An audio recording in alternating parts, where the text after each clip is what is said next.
Tahuna dan RRI Talaut dalam Lintas Magota.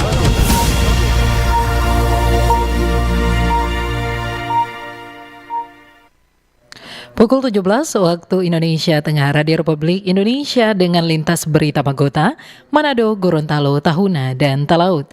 Pendengar, kita jumpa lagi dalam Lintas Magota edisi hari ini di Senin 17 Februari 2025 bersama saya Giovanna Lombogia.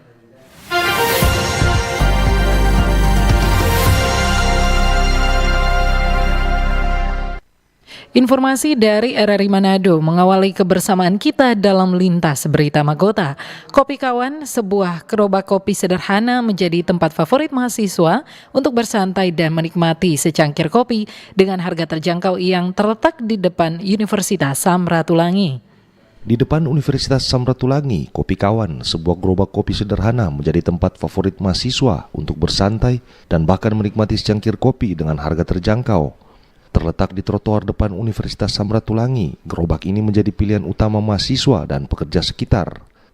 Dengan konsep kaki lima namun cita rasa kafe, warung kopi ini menawarkan berbagai varian kopi, mulai dari black coffee, coffee latte, butterscotch, dan beberapa varian teh seperti mango tea dan lychee tea.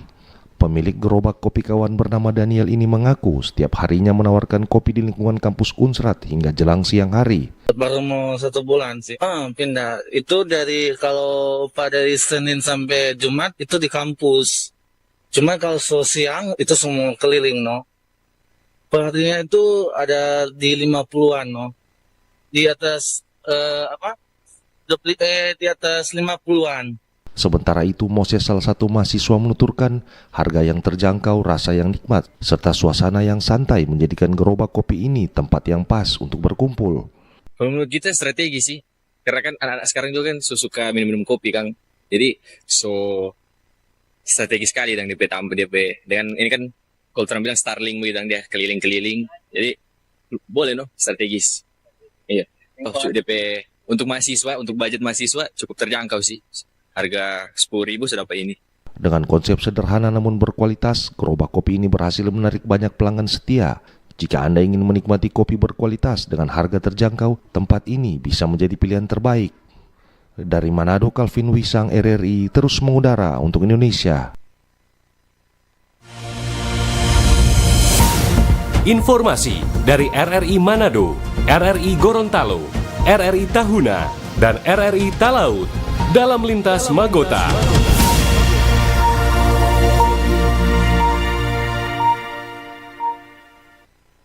Dari RRI Manado kita ke RRI Gorontalo. 3.236 siswa jenjang pendidikan anak usia dini hingga sekolah menengah atas di Kabupaten Gorontalo Utara tercover melalui program makan bergizi gratis MBG.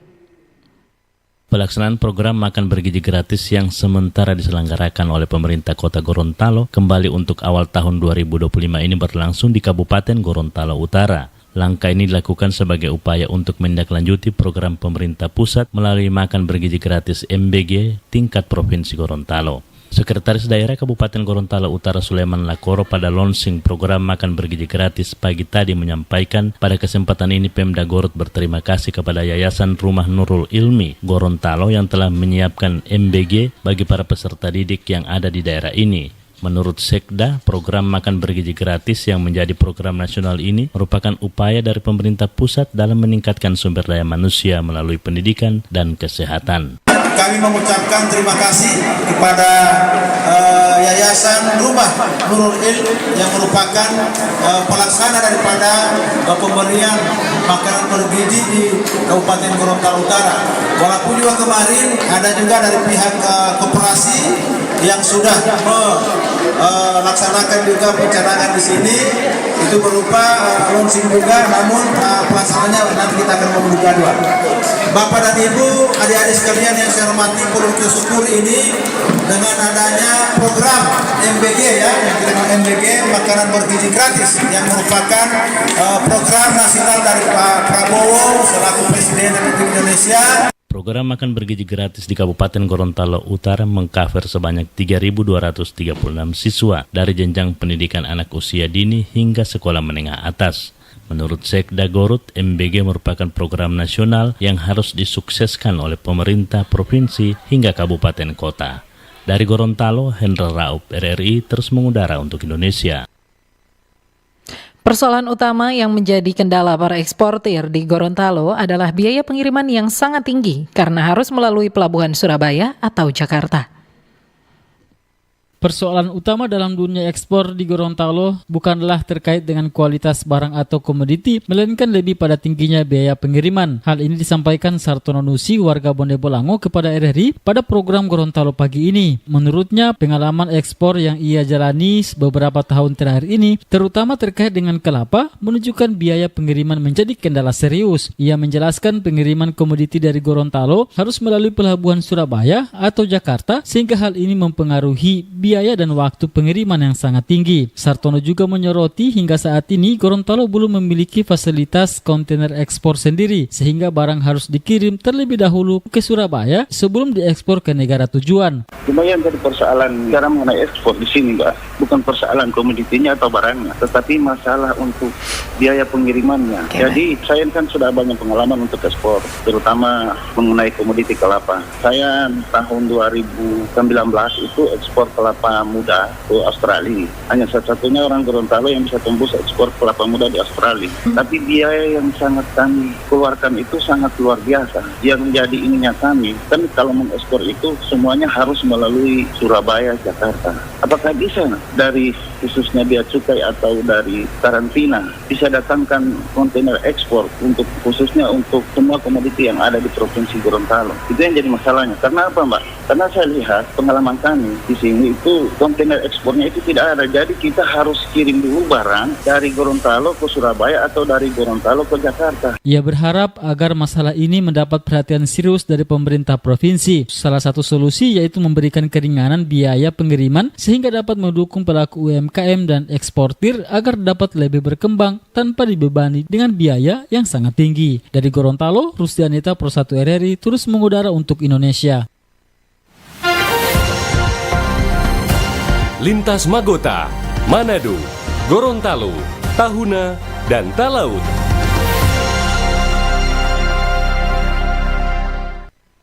Pendengar, selanjutnya kita ke RRI Tahuna. Dinas Kependudukan dan Pencatatan Sipil Pemkab Sitaro pacu presentase penerbitan Kartu Identitas Anak atau KIA.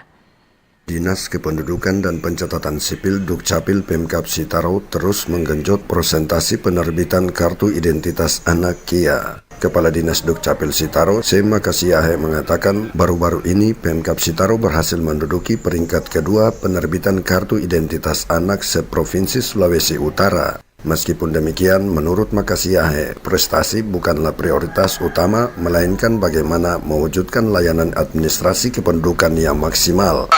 Dinas Dukcapil Kabupaten Kepulauan Sitaro berhasil meraih peringkat kedua cakupan penerbitan Kartu Identitas Anak, peringkat kedua se-Provinsi Sulawesi Utara. Untuk dari 15 kabupaten kota, Sitaro berada di peringkat kedua, dan ini adalah hasil dari kerja keras, terobosan pelayanan yang dilakukan dengan maksimal, kerjasama yang baik dari stakeholder di Dinas Dukcapil. Sema Kasiahe menegaskan kartu identitas anak tersebut diperuntukkan bagi anak usia 0 hingga 16 tahun. Menurutnya, khusus untuk anak usia 0 sampai 6 tahun tidak disertai foto, sedangkan KIA untuk anak usia 7 hingga 16 tahun dilengkapi dengan foto. Abet Antoni melaporkan. Lintas Magota, Manado, Gorontalo, Tahuna, dan Talaut.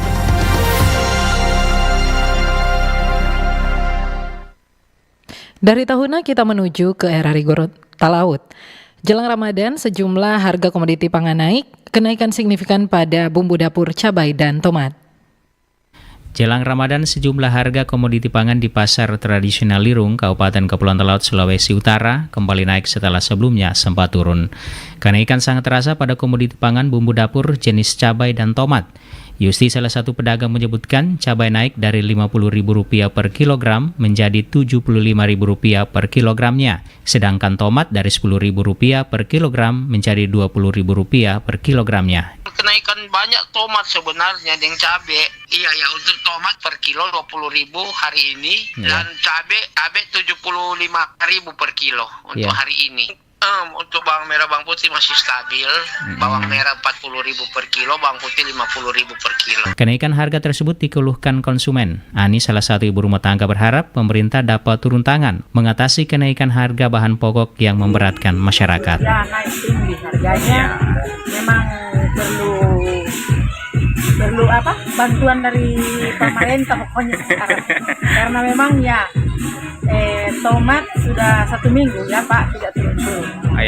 Sementara itu, Kepala Bidang Perdagangan Dinas Perindustrian dan Perdagangan Kabupaten Kepulauan Talaut, Alex Suru, saat dikonfirmasi RRI membenarkan adanya kenaikan harga sejumlah bahan pokok hasil pertanian yang naik, diantaranya cabai dan tomat. Pihaknya akan melakukan intervensi harga melalui operasi pasar murah yang akan digelar dalam waktu dekat. Kita masih tetap berlanjut dengan harga berkisar 60 sampai dengan 10.000. Mungkin ini menjadi bahan pertimbangan kita ketika kita melaksanakan operasi pasar murah. Item ini, bahan pokok hasil pertanian ini kita usulkan untuk dapat disubsidi untuk meringankan saudara-saudara kita yang membutuhkan untuk kebutuhan pangan tersebut. Beberapa komoditi yang stabil diantaranya bawang putih, bawang merah, sejumlah daging, daging B2, daging ayam dan daging sapi, serta beras dan minyak goreng. Dari Kabupaten Kepulauan Talaut, Marsuki Mengero, Pro 3 RRI terus mengudara untuk Indonesia. Dan pendengar, sekian untuk Lintas Berita Magota. Saya Giovanul Bugia, selamat sore dan tetaplah bersama kami.